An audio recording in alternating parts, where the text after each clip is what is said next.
And Nabi Sallallahu Alaihi Wasallam, he says in the hadith, shall I inform you of something that wipes away the sins and raises you in levels and ranks in the paradise?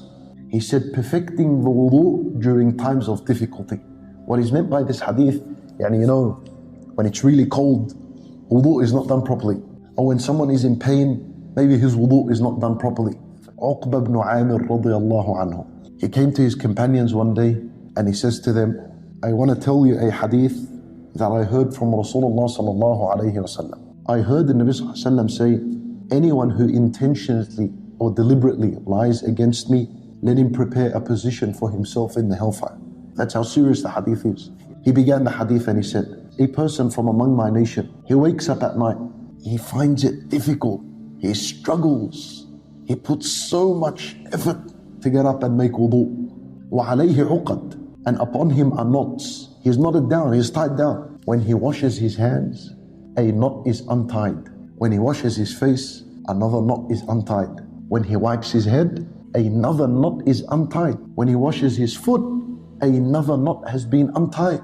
Then Allah subhanahu wa ta'ala, He says to those who are behind the curtain, He says to the angels, look at this servant of mine. Allah Azza wa Jal is proud with the actions of the servant. He shows his actions off to the angels. And He says, look at this servant of mine.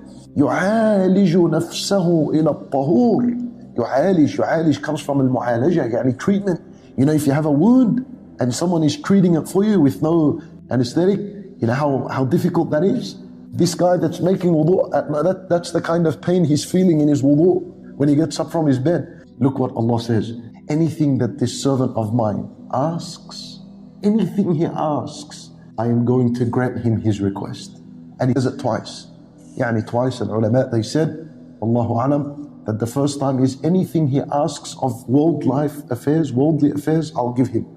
And anything he's going to ask me of hereafter affairs, it is going to be for him as well.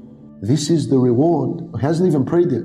So he's in a position to ask whatever he wants from Allah, and Allah will give him. Imagine he followed that up with 2 rak'at.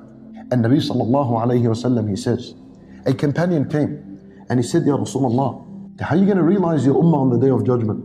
He says to them, I will know them from the traces and the effects and the white marks of al-wudu. Inta Nabi sallallahu alayhi wasallam would identify you as being part of his ummah because of your wudu.